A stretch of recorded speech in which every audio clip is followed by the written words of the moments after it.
En fait, c'est quoi le style? Moi, je pense qu'il y a un style typiquement masculin, viril et homme.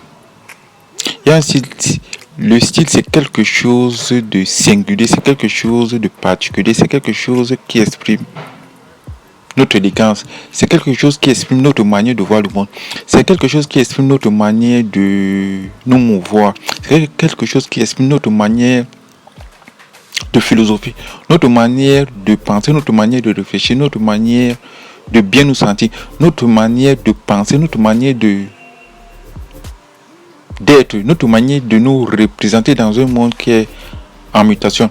Parfois, les gens veulent la facilité en essayant de calquer leur look par rapport à ce qui se fait. Or, il faut faire une différence entre ce qui est à la mode et entre être à la mode et avoir un style propre à soi.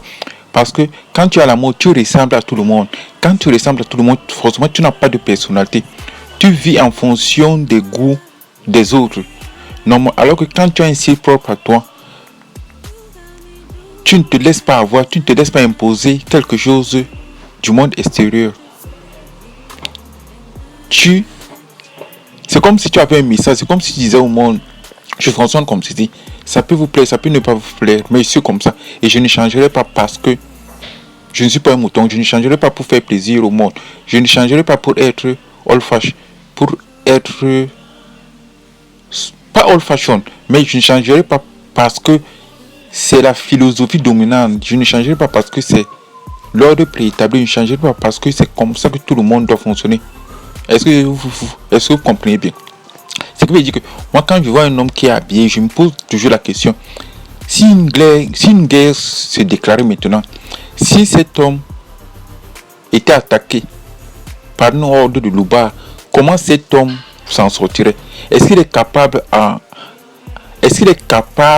de s'en sortir? Est-ce qu'il est capable de se défendre? Est-ce qu'il est capable de fuir le danger? Je me pose cette question. Quand tu te poses cette question, tu as la réponse. Est-ce que c'est un look masculin? Est-ce que c'est un look à la mode? Est-ce que c'est un look métrosexuel? Est-ce que c'est un look féminin? C'est cette idée qu'il faut avoir en tête. Parce que le look masculin est basé sur l'utilité. Quand j'ai un style, une certaine manière de me vêtir, est-ce quelle est la fonction? Est-ce que c'est utile? L'utilité, la fonctionnalité, la fabrication. Ce sont les trois éléments de l'habillement typiquement masculin. Bon, dans la garde-robe typiquement masculine, il y a ce que j'appelle les essentiels ou bien les indémodables. Il y a des vêtements que normalement tout homme doit avoir. Par exemple, une veste en cuir bien coupée, que ce soit en noir, marron ou bordeaux. Un homme doit avoir une veste en cuir parce que la veste en cuir représente la masculinité, la virilité. La veste en cuir incarne la masculinité à l'état brut, l'homme à l'état bête, l'homme à l'état sauvage. Le cuir n'est pas quelque chose d'anodin, le cuir n'est pas quelque chose de... Je pense qu'il faut éviter de croire que on porte les vêtements juste pour le plaisir de les porter. Porter un vêtement, c'est une manière de communiquer. Porter un vêtement, c'est une manière de dire que tu es. Porter un vêtement, c'est une manière d'exprimer sa spécificité. Porter un vêtement, choisir le type de vêtement que tu portes, c'est une manière de communiquer au monde. Et quand tu communiques au monde, le monde reçoit le message que tu renvoies. Et ce message-là est interprété différemment. Tu ne t'habilles pas avec une veste en cuir juste pour le plaisir de mettre une cuir. Tu ne t'habilles pas avec une veste en cuir juste parce que c'est tendance, parce que le cuir raconte une histoire. Le cuir en lui-même, c'est déjà une histoire. Le cuir en lui-même, la veste en cuir représente déjà quelque chose. C'est comme une armure. Donc, la deuxième chose le deuxième vêtement qui fait partie de la garde-robe typiquement masculine, c'est le costume. Que ce soit un costume 2 pièces, que ce soit un costume 3 pièces, que ce soit un costume croisé. Le costume représente la masculinité à l'état brut. Un homme qui est en costume, c'est ça. C'est élégant, c'est beau, c'est stylé, c'est autre chose. Ça incarne la masculinité à l'état brut. Je comprends bien que la tendance actuelle, c'est de mettre un costume avec des baskets. Je pense qu'il faut arrêter un tout petit peu la bêtise, il faut arrêter ces stupidités. Et pourquoi certains portent des costumes avec des baskets. Tout simplement, c'est une manière de donner l'illusion d'être décontracté.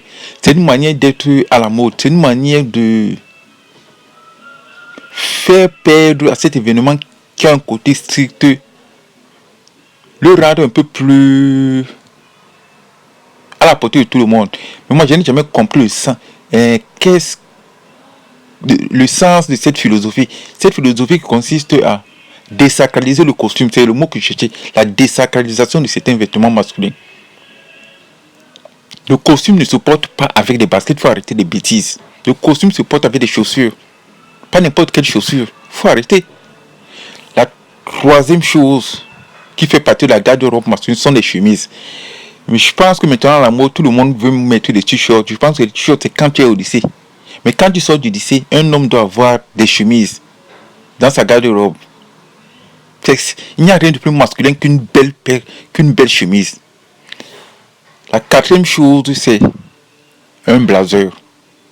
Parce que ça te permet d'avoir un style de vêtements un peu plus varié, un peu plus... Ça te permet d'avoir beaucoup plus de choix. C'est le mot que j'utilisais, le choix. Les choix.